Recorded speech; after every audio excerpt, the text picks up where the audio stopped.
नमस्कार दोस्तों, आप सभी का स्वागत है एक बार फिर से आपके अपने चैनल यूसीआई कराला लाइव पर। लास्ट क्लास में हमने सीखा था इंग्लिश में टेंसेस का जो कॉन्सेप्ट था, और टेंसेस में हमने सीखा था कि कैसे सेंटेंस बनता है, कौन सी वर्ब की फॉर्म यूज होती है, कौन सी वर्ब की फॉर्म कब किस सेंटेंस में यूज होनी चाहिए। ये सारी चीजें हमने डिस्कशन किया था। तो अंतिम कक्षा में हमने वर्ब का हैज और हैव प्लस V3 ये वाला फॉर्मेट सीख लिया था। अगर आपको याद हो, आप टच में होंगे, ऐसा मैं एक्सपेक्ट करता हूं। हमने शुरुआत करी थी प्रेजेंट सिंपल टेंस से। प्रेजेंट सिंपल टेंस जिसका मतलब था कि किसी सेंटेंस में वर्ब की फर्स्ट या फिर singular third person verb SES का यूज करके सेंटेंस कैसे कैसे बनाए जाते हैं। हमने इस टेंस के साथ, प्रेजेंट सिंपल टेंस के साथ, वो महत्वपूर्ण चीजें डिस्कस की थी जो एग्जाम के लिए बहुत इंपॉर्टेंट है प्रेजेंट सिंपल टेंस में।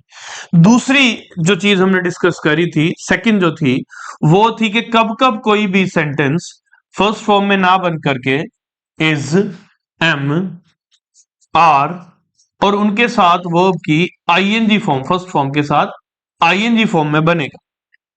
ये चीज भी हमने डिस्कस करी थी। और इस वर्ब फॉर्म या इस प्रारूप का, इस टेंस का नाम हमने सीखा था कि इसका नाम है present continuous tense. Present continuous tense मतलब क्या हुआ? हमने जब शुरुआत करी तो सबसे पहले ये चीज सीखी, सब्जेक्ट प्लस V1 और SES, मतलब वो वाक्य है जो प्रेजेंट सिंपल टेंस में बनेंगे। दूसरे शब्दों में कहें तो वो वाक्य है जो वर्ब की फर्स्ट या SES सिंगुलर फॉर्म में ही बनेंगे, तभी सही माने जाएंगे, अन्यथा गलत।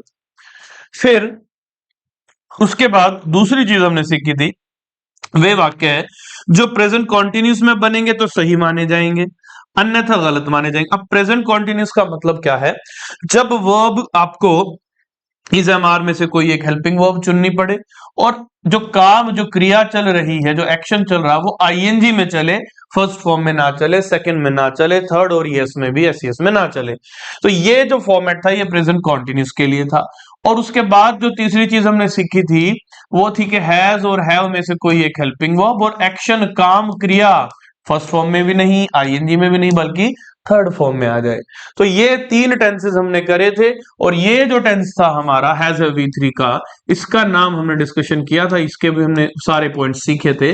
इस टेंस का नाम था present perfect tense. Present perfect tense ये हमने सीख लिया था। प्रेजेंट परफेक्ट टेंस के बाद की कहानी प्रेजेंट परफेक्ट कंटिन्यूस से शुरू होती है।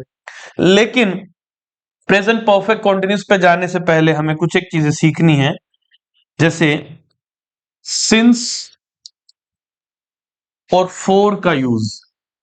कहां सिंस का यूज होगा और कहां आप फोर लगाएंगे, ये चीज हमें सीखनी है। तो बात करते हैं सिंस और फोर के बारे में। देखिएगा, बहुत सिंपल चीज है, बहुत आसानी से सीख सकते हैं। सिंस का यूज आप वहां करेंगे जहां आपके पास जो वर्ड होगा वो अनकाउंटेबल होगा। अनकाउंटेबल, अनकाउंटेबल का मतलब क्या है समझिएगा। अनकाउंटेबल का मतलब होता है ऐसा कोई शब्द जो अपने सिंगुलर और प्लूरल दोनों नंबर में फ्लक्चुएट ना हो सके। मतलब यदि मैं लिखूं मार्च, तो क्या मार्च का कोई प्लूरल बन सकता है? मार्च सिंगुलर है, बट क्या इसका प्लूरल मार्चेस, जनवरी का जनवरीज, फेब्रुवरी का फेब्रुवरीज हो सकता? नहीं हो सकता। तो ये जो शब्द है मार्च, ये सिंगुलर में ही फिक्स्ड है, इसका बहुवचन यानी प्लूरल बनाया नहीं जा सकता। तो ऐसे नाउन्स या ऐसे वर्ड्स जो अनकाउंटेबल हैं वो एक ही कैटेगरी में फिक्स होते हैं, या तो सिंगुलर या फिर प्लूरल। ज्यादातर सिंगुलर में ही फिक्स होते हैं। तो अगर आपके पास कोई ऐसा शब्द है जो अपने सिंगुलर में फिक्स है, जिसका प्लूरल हो ही नहीं सकता, बनता ही नहीं है, आप ऐसे सभी शब्दों के साथ में क्या यूज करेंगे? सिंस। एक बार समझ लेते हैं एक एग्जांपल के तौर पर। जैसे मान लीजिए सेंटेंस है, I have been waiting, I have been waiting dash April. अब ध्यान से समझा जाए तो अप्रैल एक वर्ड है। इस डैश के लिए आपके पास मैं ऑप्शन आपको दे देता हूं, सिंस या 4, इन्हीं में से कोई एक यहां डैश में आना है। तो कहता है आई हैव बीन वेटिंग, मैं इंतजार कर रहा हूं, प्रतीक्षा कर रहा हूं, वेट कर रहा हूं, मैं वेट कर रहा हूं कब से? अप्रैल से। तो अप्रैल जो शब्द है, देखिए क्या ये सिंगुलर में है, क्या ये प्लूरल में? सिंगुलर। क्या इसका प्लूरल बनाया जा सकता है? अप्रैल्स। नहीं हो सकता। तो ऐसा कोई शब्द जो सिंगुलर प्लूरल दोनों ना हो, किसी एक में ही हो, उसे हम क्या कहेंगे? अनकाउंटेबल। तो अप्रैल कैसा शब्द हुआ? अनकाउंटेबल। अगर आपके पास अनकाउंटेबल शब्द है, अगर आपका जो शब्द है वो अनकाउंटेबल है, तो अनकाउंटेबल शब्द के पहले जो आता है वो हमेशा फोर आता, सॉरी सिंस आता है, फोर नहीं आता। तो यहां पर हम क्या यूज करेंगे? सिंस। अनकाउंटेबल शब्द के पहले हमेशा सिंस आएगा। इसी को अगर आप ऐसे याद रखने की कोशिश करें तो बहुत आसानी से याद रख सकते हैं कि इसका ऑपोजिट हो जाएगा। ऑपोजिट हो जाएगा बोले तो काउंटेबल। काउंटेबल का मतलब क्या है? काउंटेबल का मतलब हुआ ऐसा कोई शब्द जिसका सिंगुलर भी हो और जरूरत पड़ने पर आप उसको डायरेक्टली प्लूरल भी बना सको। जैसे फॉर एग्जाम्पल मान लीजिए एक शब्द है डे, तो डे का प्लूरल क्या बन जाएगा? डेज। तो डे है सिंगुलर, डेज है प्लूरल। ऐसा शब्द जो सिंगुलर और प्लूरल दोनों में आ सके उसे हम कहेंगे कि उसके पहले आप यूज करेंगे फोर। फिर से समझ लेते हैं। मान लीजिए यही सेंटेंस कुछ कुछ ऐसे रहा होता।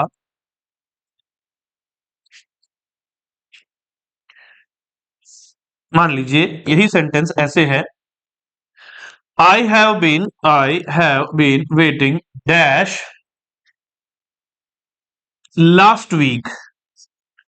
अब सोचिए लास्ट वीक की बात पूछ रहा है, बाकी सेंटेंस बिल्कुल सेम है, I have been waiting dash last week. अब डैश के लिए आपके पास जो ऑप्शंस हैं वो है फोर और सिंस। तो लास्ट वीक पिछला सप्ताह एक ही गया होगा या एक से ज्यादा गए होंगे, ये सोचने वाली बात है। जो पिछला सप्ताह गया है इकट्ठा एक ही सप्ताह केवल गया होगा, एक ही सप्ताह की बात हो रही है, या ज्यादा की एक ही सप्ताह की बात हो रही है? इसका मतलब ये शब्द अपनी जगह फिक्स हो गया। अब ये सिंगुलर है तो सिंगुलर ही रहेगा, प्लूरल नहीं हो सकता। जो फिक्स हो गए वो अनकाउंटेबल हो गए। अनकाउंटेबल के पहले क्या लगाना है आपने? सिंस। तो यहां पर भी आपका आंसर क्या आ जाता? सिंस। मान लीजिए ये एग्जांपल कुछ कुछ ऐसे होता आपके पास, I have been waiting dash 3 months. अब सोचने वाली बात है कि जो 3 मंथ्स शब्द है, मंथ्स, क्या एस हटा के मैं 1 मंथ नहीं लिख सकता? तो अगर मैं मंथ भी लिख सकता हूं और मंथ्स भी लिख सकता हूं, इसका मतलब क्या हुआ? ऐसा शब्द है मंथ और मंथ जो सिंगुलर भी हो सकता है, प्लूरल भी हो सकता है। जो सिंगुलर और प्लूरल दोनों हो सकते हो ऐसे शब्दों को हम क्या कहेंगे? काउंटेबल। और जो काउंटेबल हो गए, चाहे वो सिंगुलर के रूप में आए चाहे वो प्लूरल बन के आए, हैं तो काउंटेबल। तो एक वचन काउंटेबल या बहुवचन, दोनों ही काउंटेबल के पहले आप क्या यूज करेंगे? फोर, ना कि सिंस। तो यहां पर आंसर क्या आ जाएगा? फोर। ये दोनों में डिफरेंस था। फिर से समझ लेते हैं। आपके पास सिंस है, आपके पास फोर है। अगर आपको सिंस और फोर का चुनाव करना है, कहां पर फोर आना है कहां पर सिंस, तो बहुत सिंपल सी ट्रिक है आपके पास। वो ट्रिक क्या है? काउंटेबल और अनकाउंटेबल देखना। यदि अनकाउंटेबल नाउन है सिंस लगा दें, यदि काउंटेबल नाउन है फोर लगा दें। अब काउंटेबल और अनकाउंटेबल कैसे देखना आपको समझते हैं, देखिएगा। यदि मेरे पास एग्जांपल है, it has been raining dash 1 second. मान लीजिए ये है, it has been raining dash 1 second. अब ये जो 1 सेकेंड शब्द आया है, ये कैसा शब्द है? ये 1 सेकेंड कैसा शब्द है? क्या इसका 2 सेकेंड्स, सेकेंड का सेकेंड्स बनता है या नहीं बनता? बनता है। माने कैसा शब्द हुआ? ये हुआ काउंटेबल। काउंटेबल के पहले क्या लगाना है? फोर। और अगर अनकाउंटेबल रहा होता तो क्या लगाते? सिंस। फिर से समझते हैं। This fan has been making a noise. This fan has been making a noise dash an hour dash an hour. अब ये कहता है ये पंखा 1 घंटे से शोर कर रहा है, तो ये जो शब्द है एन आवर, क्या इसका प्लूरल आवर्स नहीं बनता? आर सिंगुलर और आवर्स प्लूरल, यानी कैसा शब्द हुआ? काउंटेबल। तो काउंटेबल के पहले क्या लगेगा? फोर, ना कि सिंस। फिर से समझते हैं, अगर ये सेंटेंस ऐसे आ जाए, dash the last 2 weeks you have been calling me। अब ये सेंटेंस समझते हैं, इसमें लास्ट में नहीं दिया, शुरुआत में दिया, इससे कुछ बदलेगा नहीं। लेकिन देखिए, you have been calling me, आप मुझे कॉल कर रहे हैं, बुला रहे हैं या फोन कर रहे हैं, पुकार रहे हैं, डैश द लास्ट 2 weeks, पिछले 2 सप्ताहों से। तो ध्यान रखना, ये जो शब्द है वीक्स, इसका एक वचन बनता है जरूरत पड़ने पर या नहीं बनता है? प्लूरल तो ये दे ही रखा है, वीक्स है। इसका सिंगुलर क्या बनेगा? वीक। इसका मतलब ऐसा शब्द हुआ जिसका प्लूरल भी बना सकते हैं और सिंगुलर। जिसका प्लूरल सिंगुलर दोनों बनता है उसे हम क्या कहेंगे? काउंटेबल। और जो काउंटेबल होता है नाउन, उसके पहले क्या लगाते हैं? फोर, ना कि सिंस। फिर से समझते हैं, देखिएगा, dash 1998 he has been living here। अब ये कहता 1998 से, 1998 से ही हैज बीन लिविंग हियर, वह यहां रह रहा है। वह यहां कब से रह रहा है? इस टाइम से। अब आप सोचो, यहां या तो फोर आना है या फिर आना है सिंस। अब फोर और सिंस में फर्क मैंने बताया आपको। सिंस कब आएगा? जब बाद वाला शब्द अनकाउंटेबल हो। फोर कब आएगा? जब बाद वाला शब्द काउंटेबल हो। तो क्या ये काउंटेबल है? आप सोचे हाँ सर ये तो काउंटेबल है। तो काउंटेबल का मतलब मैंने आपको बताया, जिसका सिंगुलर भी बन सके और प्लूरल भी बन सके, एक वचन भी बनाया जा सके और बहुवचन भी बनाया जा सके। हालांकि तरीके अलग अलग हो सकते हैं। मतलब अगर मैं लिखूं मैन, तो प्लूरल बन जाएगा MEN, मैन, मैन, मैन। अगर मैं कहूं गूज, तो प्लूरल बन जाएगा गीज, तरीका अलग हुआ। अगर मैं कहूं प्लूरल, सिंगुलर आपके पास है सीरीज, तो प्लूरल आपके पास होगा same, series, species, apparatus. Same भी हो सकता है, लेकिन सिंगुलर बन रहा है, प्लूरल भी बन रहा है, माने एक वचन भी बन रहा है और प्लूरल बहुवचन भी बन रहा है। क्या इसका बहुवचन है? यदि मैं 1998 को एक वचन सिंगुलर मान भी लूं, तो क्या इसका प्लूरल बनेगा? और अगर मैं इसे प्लूरल मान लूं, तो क्या इसका कोई सिंगुलर बनेगा? मान लेते हैं ये सिंगुलर है, 1998 सिंगुलर है, और प्लूरल क्या बन जाएगा फिर? 1999। और अगर मैं इसे प्लूरल मान लूं, तो इसका सिंगुलर क्या बनाऊंगा? 1997। ये तो खो ही गया, ये तो खत्म ही हो गया। इसका मतलब ऐसा कुछ था नहीं, ना इसका कोई सिंगुलर बनेगा, ना इसका कोई प्लूरल। और जिसका सिंगुलर प्लूरल ना बने, उसे हम क्या कहते हैं? अनकाउंटेबल। और अनकाउंटेबल के पहले क्या लगाते हैं? सिंस। तो बहुत सिंपल सी ट्रिक है, यदि काउंटेबल के पहले लगाना है सिंस और फोर में से कोई, तो फोर आएगा। यदि अनकाउंटेबल के पहले लगाना है सिंस और फोर में से कोई, तो सिंस आएगा। ये पूरा फॉर्मेट सिर्फ सिंस और फोर की बात अभी तक हमने इसमें कर। देखो, इट हैज बीन रेनिंग, बारिश हो रही है। कब से हो रही है? 1 सेकंड से। अगर 1 सेकंड की जगह मैं लिख दूं 20 सेकेंड्स, तो भी कुछ नहीं बदलने वाला। क्यों? क्योंकि सेकेंड्स और सेकंड सिंगुलर प्लूरल में फ्लक्चुएट होने वाले शब्द हैं। और जो सिंगुलर प्लूरल दोनों में फ्लक्चुएट हो, यानी हो सके जिनका एक वचन बहुवचन बनता हो, उन शब्दों को हम कहते हैं काउंटेबल। और काउंटेबल शब्दों के पहले हमेशा फोर आता है, अनकाउंटेबल के पहले since. This fan has been making a noise, तो यहां हमारे पास था एन आर। आर का प्लूरल क्या बन सकता है? जरूरत पड़ने पर हम बना सकते हैं आर्स। इससे क्या सीखने को मिला कि आर और आर्स काउंटेबल वर्ड्स हैं। काउंटेबल वर्ड्स है, इसका मतलब क्या हुआ? फोर आएगा। यहां पर काउंटेबल सिंगुलर हो या आर्स आ जाता, 30 आवर्स, 2 आवर्स, 5 आवर्स, तब भी फोर आता, क्योंकि काउंटेबल तो दोनों ही है, सिंगुलर हो चाहे प्लूरल।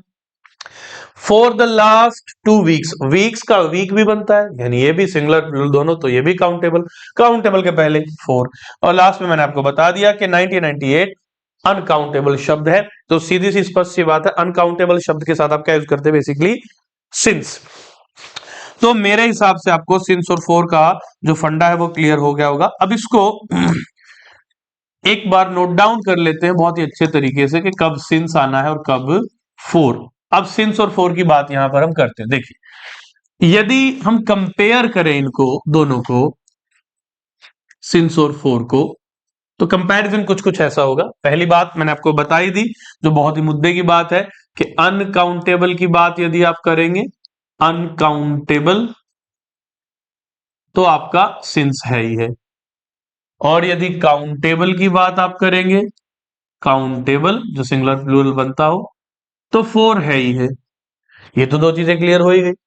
अब इसमें हमने समझना है कि कैसे कैसे शब्द आते। देखिए, मान लीजिए मैंने लिख दिया सेकंड, 1 सेकंड, या फिर लिख दिया मैंने बहुत सारे 1 2 3 के बाद 2 3 4 5 सेकंड्स, एक वचन या बहुवचन, तो दोनों ही काउंटेबल है, तो दोनों में कोई भी आ जाए उसके पहले फोर, सिंस नहीं आएगा। लेकिन यहां पर याद रखना है कि सेकंड और सेकंड्स के साथ सिंस का यूज आप नहीं करेंगे। उसके बाद आता है, सेकंड और सेकंड्स के बाद आता है मिनट। अब हो सकता है मिनट की बात हम करें, या हो सकता है मिनट्स दे दे एग्जामिनर आपको, तो ये सिंगुलर और ये प्लूरल। मिनट्स के साथ या मिनट के साथ सिंस नहीं आएगा, क्योंकि दोनों बन रहे हैं तो काउंटेबल है। उसके बाद क्या आती है, नेक्स्ट यूनिट आती है आर, और फिर आ जाता है आर्स। इसमें भी आप देखेंगे ये भी काउंटेबल है, क्योंकि सिंगुलर प्लूरल दोनों में जा रहा है। इसके साथ भी आप सिंस का यूज नहीं करेंगे। उसके बाद आ जाता है डे, और डे का प्लूरल क्या बन जाता है, डेज। यानी यहां पर भी सिंगुलर बन रहा है, प्लूरल भी बन रहा है, माने ये काउंटेबल है। काउंटेबल है तो फोर का यूज होगा, सिंस यहां पर भी नहीं लगेगा। लेकिन यहां एक चीज आ जाती है समझने वाली, वो क्या है, वो ये है कि यदि डे ना आकर के संडे आ जाए, सिर्फ डे की बात नहीं हो रही, अब डे के पहले क्या जुड़ गया है, सन शब्द जुड़ गया, सन। तो क्या संडे का संडेज कर पाते हैं, जनरली नहीं होता है। तो संडे फिक्स हो गया, यानी कि संडे अनकाउंटेबल कैटेगरी में हो गया। अनकाउंटेबल कैटेगरी में गया तो संडे के पहले सिंस। सिर्फ संडे के पहले सिंस आएगा, नहीं तो TUES। अगर इसमें भी मैं जोड़ूं डे शब्द को, तो ये भी एक ऐसा नाउन बनेगा जो सीधे तौर पर प्लूरल नहीं बनेगा, काउंटेबल नहीं होता।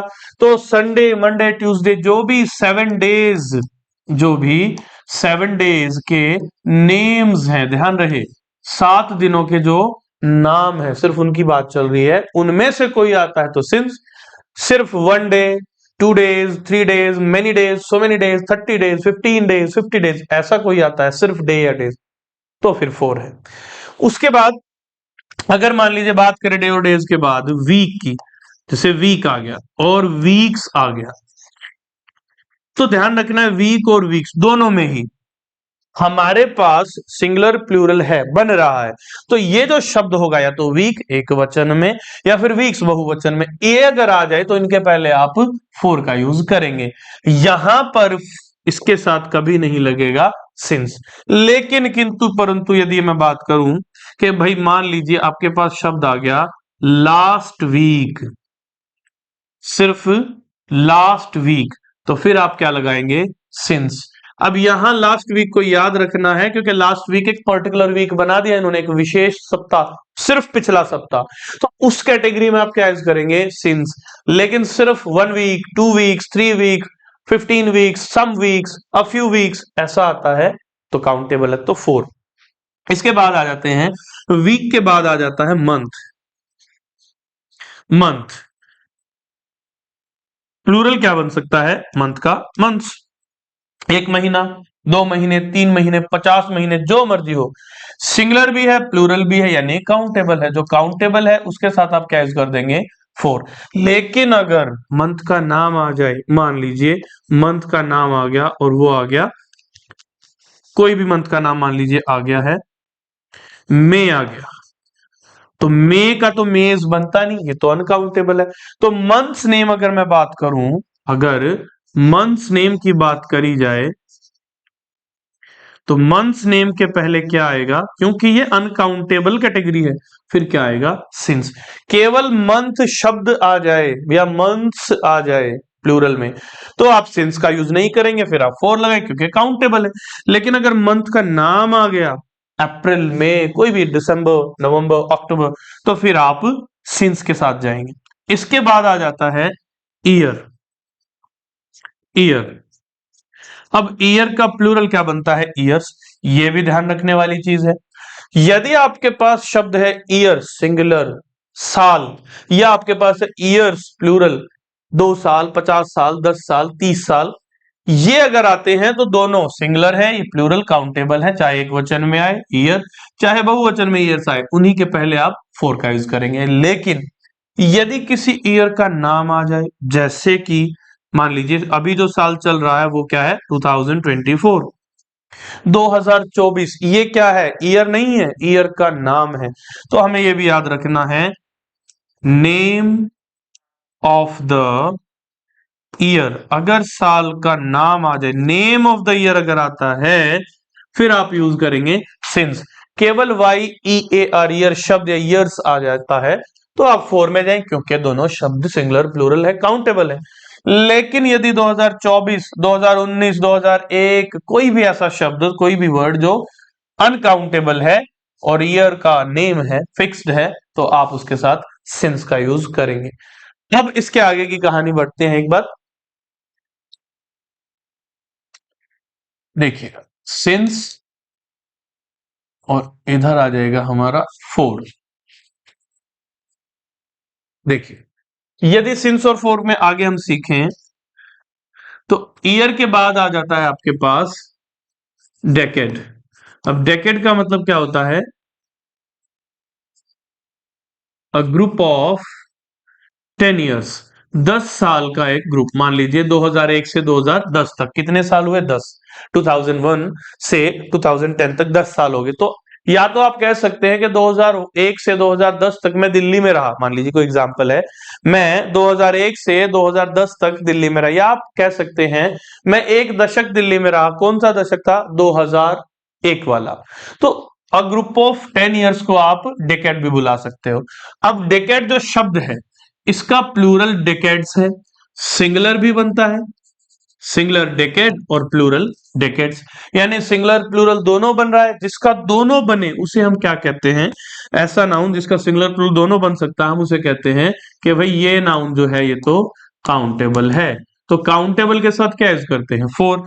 लेकिन जिसका कोई एक ही बनता है, या तो सिंगुलर में फिक्स है या प्लूरल में, उसे आप क्या कहते हैं कि ये नाउन अनकाउंटेबल है। और अनकाउंटेबल की कैटेगरी सिंस के साथ जाती है। तो चूंकि ये काउंटेबल था, इसीलिए डिकेड हो सिंगुलर या डिकेड्स दे दिया जाए एग्जाम में, हम फोर ही लगाएंगे। और यहां अगर बात की जाए तो डिकेड या डिकेड्स शब्द के साथ कभी भी सिंस का यूज आप नहीं कर सकते। इसके बाद आता है नेक्स्ट, डिकेड से बनती है फिर सेंचुरी। अगर मैं सेंचुरी की बात करूं तो ये 100 साल का एक समूह है, एक ग्रुप है। और अगर इसका प्लूरल बना दिया जाए तो सेंचुरीज बन जाता है। मतलब अगर मैं कहूं एक सेंचुरी, तो एक century is equal to 100 years, group of 100 years, और ये मोर देन 100 ईयर्स। तो सेंचुरी हो सिंगुलर या सेंचुरीज हो प्लूरल, दोनों में से कोई भी आ जाए एग्जाम में, आपने फोर लगाना, उसके पहले सिंस नहीं लगाना है। लेकिन यदि सेंचुरी को ऐसे दे दे, 20th सेंचुरी, 20th सेंचुरी, अब यहां पर चीज थोड़ी अलग हो गई, गेम थोड़ा सा अलग हो गया। ये कहता है कि भाई अगर ऐसे दे दिया जाए, ऐसे दे दिया जाए तो फिर ये अलग हो जाएगा। यहां केवल सेंचुरी या सेंचुरीज की बात हो रही है, कौन से वाली सेंचुरी पर्टिकुलर नहीं पता। यहां आपको बता दिया गया है कि भाई 20वीं शताब्दी, 17वीं शताब्दी, 16th सेंचुरी, 19th सेंचुरी, जो मर्जी दे, वो पर्टिकुलर हो गई है, तो फिर वो अनकाउंटेबल भी है, और अनकाउंटेबल के साथ आप सिंस का यूज करेंगे, फोर का नहीं। इसके अलावा बहुत सारी चीजें ऐसी हो सकती हैं जिनमें आपको चूज करना पड़े एग्जाम के अंदर। तो एक चीज हमेशा याद रखिएगा, ये ट्रिक हमेशा ही काम करती है, कि जो वन टाइम हैपनिंग चीजें हैं, वन टाइम हैपनिंग, एक बार होने वाली चीजें, वन टाइम हैपनिंग जितनी भी चीजें हैं उन सब के साथ हमेशा सिंस आएगा। ये ट्रिक ही है आपकी। वन टाइम हैपनिंग मान लीजिए बर्थ, तो हम और आप कितनी बार बर्थ लेते हैं? 5-6 बार तो जीना है? नहीं, एक ही बार। जो रियलिस्टिकली बात करें, और जो डेथ होगी हमारी, क्या 3-4 बार आप मरेंगे? 10-20 बार मरेंगे? नहीं मरेंगे भाई। तो हम, जो डेथ होती है वो भी एक ही बार। अब बात की जाए, दिन में सुबह मॉर्निंग कितनी बार आती है? एक ही बार आती है। इवनिंग कितनी बार आती है? एक ही बार आती है। नाइट कितनी बार आती है? एक ही बार आती है। तो जितनी वन टाइम हैपनिंग चीजें हैं, एक पर्टिकुलर टाइम पे जो ट्रेन का अराइवल होगा, जैसे ट्रेन अराइवल, ट्रेन का आगमन, अराइवल आगमन, जैसे डिपार्चर को कहते हैं ट्रेन की रवानगी, ट्रेन का जाना डिपार्चर। तो कहता है बर्थ एक बार होती है, डेथ एक बार होती है, मॉर्निंग इवनिंग नाइट दिन में एक ही बार आती है। ट्रेन का आना, ट्रेन का आगमन या डिपार्चर, डिपार्चर भी होता है। तो ये भी एक ट्रेन ऐसा नहीं घूमती ही रहेगी, पर्टिकुलरली फिक्स होता है टाइम के अकॉर्डिंग। ऐसी चीजें जो एक स्पेसिफिक समय के अंदर एक ही बार होती है, वन टाइम हैपनिंग होती है, उनमें से यदि कोई दे दिया जाए तो उन सभी के साथ आप क्या यूज करते हैं? सिंस। फोर का किस्सा खत्म हो चुका है। हम अभी बात करते हैं जहां केवल सिंस आएगा। तो मैं आपको बता रहा हूं, एक बार होने वाली कोई भी ऐसी चीज, एक टाइम में होने वाला कोई भी एस्पेक्ट हमेशा सिंस के साथ जाएगा।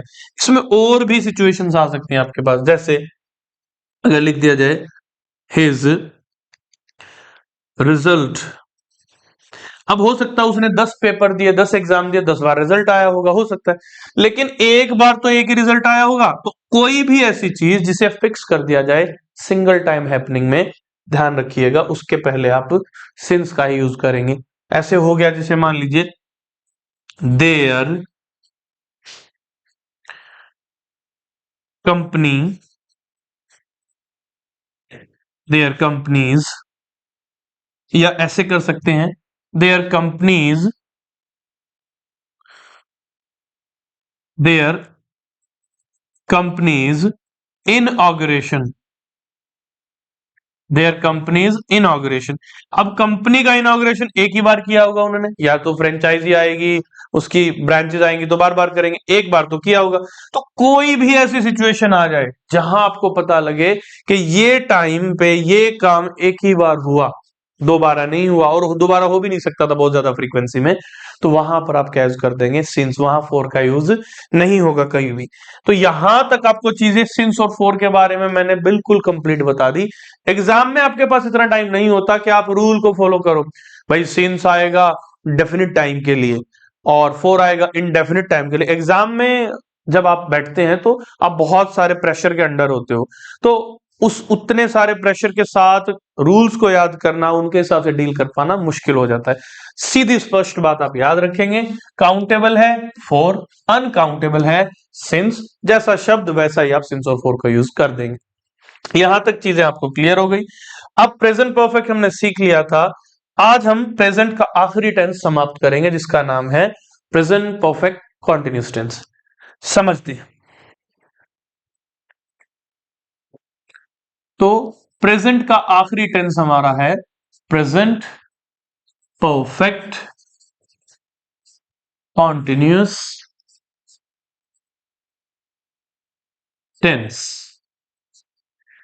प्रेजेंट परफेक्ट कॉन्टिन्यूस टेंस, ये अब टेंस से अभी तक तो आपको पता लग ही गया होगा कि नाम हम सिर्फ खाली लेते हैं कि ये टेंस है वो टेंस है, बेसिक कौन है, असली चीज क्या है, वहां पर यूज की गई वर्ब। बिल्कुल, वो जो वर्ब है वही टेंस का नाम निकालती है बेसिकली। तो टेंस का नाम कहां से निकलता? वर्ब के नाम से। वही अगर हम देखें तो इसमें आपको या तो हैज या फिर हैव।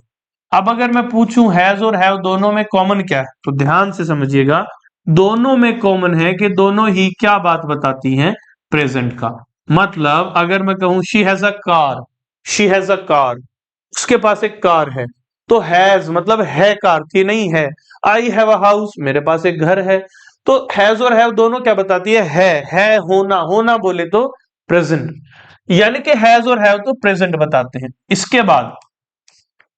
इसके बाद आ जाता है हैज और हैव के बाद हम यूज करते हैं इस टेंस में बीन, बीन की वैल्यू यदि आपको याद हो तो बीन जो है वो बी की थर्ड फॉर्म है। मतलब जब आप लिखते हैं बी जो कि फर्स्ट फॉर्म हो गई, वॉज वर जो कि दोनों की दोनों सेकंड फॉर्म्स हो गई, फिर बीन, बीन जो कि थर्ड फॉर्म हो गई। तो बी की थर्ड फॉर्म है बीन, और यहां से बीन से यानी कि किसी भी थर्ड फॉर्म से हमें क्या पता लगता है कि कोई एक्शन परफेक्ट हुआ है। ठीक है, परफेक्ट। और उसके बाद हम आईएनजी की बात करते हैं कि कोई फर्स्ट फॉर्म आएगी, कोई भी फर्स्ट फॉर्म, और उसमें क्या जुड़ा हुआ मिलेगा, आईएनजी। गो हुआ तो गोइंग हो जाएगा, स्टैंड है स्टैंडिंग हो जाएगा, गिव है गिविंग हो जाएगा, राइट है राइटिंग हो जाएगा, स्विम है स्विमिंग हो जाएगा। यहां तक की चीजें थी कि ये जो टेंस है, हैज और हैव ने बताया प्रेजेंट, बीन ने बताया परफेक्ट, और आईएनजी का जो बहुत कॉमन सा नाम है जो सबको पता होना चाहिए कि कोई एक्शन चल रहा है मतलब कॉन्टिन्यूस, एक्शन चल रहा है मतलब कॉन्टिन्यूस। तो ये हो गया आपके टेंस का नाम वर्ब के फॉर्मेट के अकॉर्डिंग। हैज और हैव पास्ट नहीं बताते, प्रेजेंट बताते हैं, तो हैज और हैव का नाम प्रेजेंट। बीन जो कि वर्ब की थर्ड फॉर्म है, किसी भी वर्ब की थर्ड फॉर्म का नाम ही परफेक्ट होता है क्योंकि परफेक्ट टेंस में आती है। किसी भी वर्ब की आईएनजी फॉर्म हमेशा ही कॉन्टिन्यूस क्योंकि वो कॉन्टिन्यूटी बताती है। तो टेंस का नाम हो गया प्रेजेंट परफेक्ट कॉन्टिन्यूस। वही हमने सीखा, प्रेजेंट परफेक्ट कॉन्टिन्यूस टेंस। यहां से लेकर यहां तक आपको पूरा ये जो वर्ब का फॉर्मेट है ये वही बात बता रहा है कि ये जो एक्शन हुआ है ये प्रेजेंट परफेक्ट कॉन्टिन्यूस के लिए हुआ है। तो प्रेजेंट परफेक्ट कॉन्टिन्यूस सीखते हैं। देखिए कैसी कैसी इसमें चीजें सीखने को मिलती है। बहुत ज्यादा इसमें कुछ बचा नहीं है, एक सिंपल सी बात आपको समझनी है। यदि कोई एक्शन, यदि कोई एक्शन पास्ट से, यदि कोई एक्शन पास्ट से स्टार्ट होकर, पास्ट से स्टार्ट होकर प्रेजेंट में, पास्ट से स्टार्ट होकर प्रेजेंट में अभी तक, प्रेजेंट में अभी तक चल रहा है, प्रेजेंट में अभी तक चल रहा है। मतलब कोई एक्शन है जो पास्ट में शुरू हुआ और प्रेजेंट में अभी भी चल रहा है, मतलब वो रुका नहीं, कॉन्टिन्यूटी में चल रहा है। तो क्या करेंगे, तो ऐसे सेंटेंसेस को, तो ऐसे सेंटेंसेस को, तो ऐसे सेंटेंसेस को सब्जेक्ट जो भी रहा हो सेंटेंस में वो लगाएंगे। अगर सब्जेक्ट सिंगुलर थर्ड पर्सन है तो हैज, अदरवाइज हैव, और उसके साथ बीन, और फिर जो एक्शन चला, जो काम, जो क्रिया हो रही है उसे आईएनजी, और उसके साथ में सिचुएशन के हिसाब से मैंने आपको सिखाया अभी अभी सिंस या फोर में से कोई एक, इतने फॉर्मेट में, ध्यान रहे इतने फॉर्मेट में बनाएंगे, इतने फॉर्मेट में बनाएंगे। अब इसे बड़े ध्यान से समझ लेना है।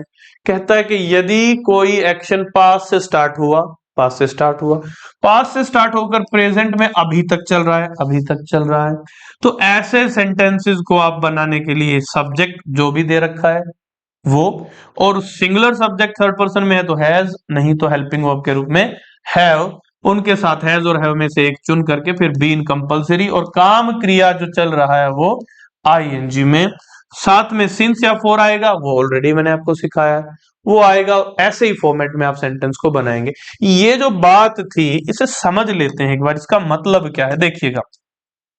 सेंटेंस है you are writing since morning. Sentence समझ लेते हैं। यू आर राइटिंग, आप लिख रहे हैं, कब से लिख रहे हैं, सुबह से। ध्यान देने वाली बात है कि ये जो कार्य है लिखने का, जो कार्य है, जो एक्शन है लिखने का, ये कब से चल रहा है, सुबह से, सुबह से चल रहा है। मतलब जिस समय ये एक्शन कहा गया, जिस समय ये काम कहा गया तब सुबह नहीं थी, सुबह के बाद की बात हो गई थी। माने ये एक्शन शुरू हुआ कब? सुबह। सुबह कब थी? अब तो जा चुकी है सुबह। सुबह कब थी? पास्ट में थी, अब सुबह नहीं रही। और अभी भी आप ये काम प्रेजेंट में भी कर रहे हो, तो काम शुरू हुआ लिखने का पास्ट में, और अभी भी वो काम चल रहा है, प्रेजेंट में चल रहा है। तो जैसा कि लिखा है, यदि कोई एक्शन पास्ट से स्टार्ट होकर प्रेजेंट में अभी तक चल रहा हो, तो ऐसे सेंटेंसेस को कैसे बनाएंगे? सब्जेक्ट हैज या have been VING since for के साथ बनाए। लेकिन हमने तो हैज हैव लिखा ही नहीं। हैज और हैव दोनों ही क्या है? ऑक्सिलरीज यानी कि हेल्पिंग वर्ब, और हमारी सेंटेंस में जो हेल्पिंग वर्ब वो क्या है? आर, यानी हेल्पिंग वर्ब की मिस्टेक है, ये गलत है। सब्जेक्ट होना चाहिए था, सब्जेक्ट यू है। वर्ब ING में होनी चाहिए थी, वर्ब तो ING में ही है। सिंस या फोर में से एक होना चाहिए था, सिंस या फोर में से एक भी है। गड़बड़ कहां रह गई? ना तो बीन आया जो आना चाहिए था, ना ही हैज और हैव में से एक हेल्पिंग वर्ब आई, सहायक क्रिया जो आनी चाहिए तो ये गड़बड़ है यहां पर ये। अब आर की जगह दो शब्द लेंगे, वो दो शब्द क्या है? एक तो हैव और दूसरा क्या है उसके साथ? बीन। आर यहां पर गलत, यू हैव बीन। ये क्यों किया हमने? क्योंकि यदि कोई एक्शन पास्ट में शुरू होता है, प्रेजेंट में चल रहा होता है, पास्ट से प्रेजेंट की कनेक्टिविटी होती है, जुड़ाव होता है, तो हम उसे सिर्फ कॉन्टिन्यूस में नहीं बनाते, हम उसे परफेक्ट कॉन्टिन्यूस में बनाते हैं। और परफेक्ट कॉन्टिन्यूस का सीधा सा मतलब है हैज या हैव में से कोई एक हेल्पिंग वर्ब आए। यहां आर आया था इसीलिए गलत था। बाद में बीन आए और जो काम चल रहा है, जो क्रिया हो रही है, वो ना तो फर्स्ट फॉर्म में आए, ना सेकंड फॉर्म में आए, ना थर्ड में, ना SES में, केवल ING में, कॉन्टिन्यूटी में आए। तो यहां पर एरर बन गया हमारा, आर की जगह हैव बीन। ये सही हुआ। फिर से समझते हैं एग्जाम्पल, थोड़ा एग्जाम के एक पैटर्न पर लेते हैं। मान लीजिए सेंटेंस है, it is happening, it is happening for a long time. इसका मतलब क्या हुआ? इसका मतलब हुआ इट इज हैपनिंग, कुछ है जो हो रहा है, इट इज हैपनिंग, यह हो रहा है। अब यह हो रहा है, इट इज हैपनिंग, सही बात है भाई, यह हो रहा है। यह कब से हो रहा है? यह हो रहा है फॉर अ लॉन्ग टाइम, लंबे समय से, लंबे समय से हो रहा है। लेकिन यहां गड़बड़ क्या हुई कि फोर ने तो बता दिया कि भाई लंबे समय से मतलब पहले से हो रहा है। पहला समय क्या था? पास। और अभी भी हो रहा है, ये कहता है अभी भी चल रहा है, मतलब प्रेजेंट में चल रहा है। लंबे समय पहले शुरू हुआ और अभी भी चल रहा है, तो बात तो वही हुई ना, कोई एक्शन पास्ट में शुरू हुआ और प्रेजेंट में चल रहा है, चल रहा है, तो वो किस में बनना चाहिए था? वो बनना चाहिए था हैज हैव बीन ING में, लेकिन हमने किस में बनाया उसे? इज के साथ, तो गड़बड़ हो गई। तो इस को रिप्लेस करना है। अब इट के अकॉर्डिंग हैज लिखेंगे और लिखेंगे बीन, और ये इज यहां से हटेगा, तो ये बनेगा it has been happening for a long time. इस तरीके से आपको प्रेजेंट परफेक्ट कंटीन्यूअस टेंस का यूज करना है। तो यदि इज MR को मैं यहां पर मेन मान लूं तो ये गलत नहीं होगा। मतलब अगर इसी टेंस को ऐसे सीख लिया जाए, समझिएगा, जैसे अगर हम इसे एक शॉर्ट ट्रिक के माध्यम से समझें, तो शॉर्ट ट्रिक जो जनरेट हो रही है वो ये हो रही है कि भाई अगर आपके सेंटेंस में, अगर आपके सेंटेंस में इज या एम या आर दिया गया है, इज एम या आर दिया गया है, और उसके बाद में आपको सिंस या फॉर टाइम के लिए दिया गया है, ये भी ध्यान रखना है, सिंस या फॉर टाइम के लिए दिया गया, तो ध्यान रहे ये फॉर्मेट गलत हो गया है। ये जो फॉर्मेट है हमारा, ये रॉन्ग हो चुका है। इतनी जो बात है हमारी, ये रॉन्ग है। इसको सही करने के लिए, इसको ठीक करने के लिए आप क्या करेंगे? आप इज MR की जगह लिखेंगे हैज या हैव प्लस बीन, इतना लिखेंगे, ये सही होगा। और उसके साथ ही जो आपका सिंस या फॉर आया है टाइम के लिए, आप उसे भी मेंशन कर देंगे। सिंस या फॉर टाइम के लिए जो आया उसे भी मेंशन कर देंगे। ये जो फॉर्मेट आपका बनेगा, ये बनेगा बिल्कुल करेक्ट। अब यहां दो सिचुएशन आएंगी। पहली, is MR plus since for समय के लिए, टाइम के लिए। अगर आता है तो वो गलत वाक्य है। किसी वाक्य में यदि इज या एम या आर के साथ सिंस या फोर में से कोई एक आ जाए और वो टाइम बताए तो वो वाक्य गलत है। उसे सही करने का तरीका क्या है? आप वहां पर सिंस और फोर को लगा है तो लगा रहने दीजिए, वो टाइम बता रहा है बताने दीजिए, कोई दिक्कत नहीं। लेकिन आप इज एम आर के साथ उसे नहीं छोड़ सकते। सिंस फोर को हटाया नहीं जा सकता तो हटेगा कौन? Is am are. जब सिंस फोर के चक्कर में आप इज एम आर को हटाओगे तो जाहिर सी बात है उसकी जगह भी कोई ना कोई चाहिए, तो वहां पर इज एम आर की जगह कौन आ जाएगा? या तो हैज बीन या फिर हैव बीन। तो इस पॉइंट को जब हम समझते हैं तो इस प्रकार समझते हैं, देखिएगा।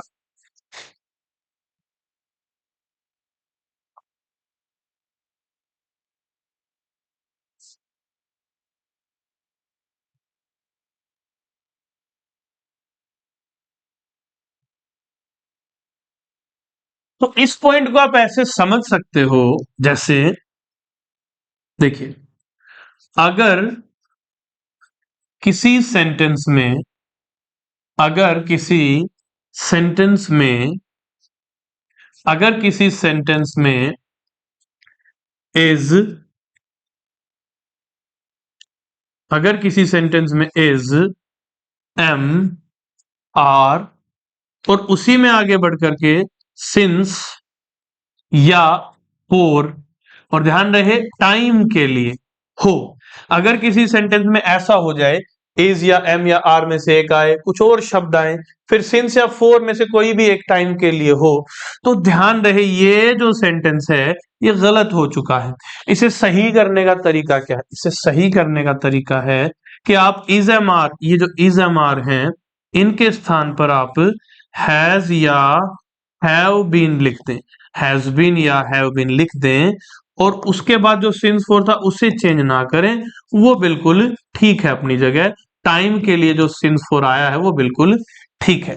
तो पहली बात तो ये हो गई कि सिंस हो या फोर हो, जब वो टाइम बताएगा तो वो हैज बीन या हैव बीन के साथ, यानी दूसरे शब्दों में कहें तो प्रेजेंट परफेक्ट कॉन्टिन्यूअस टेंस में आएगा।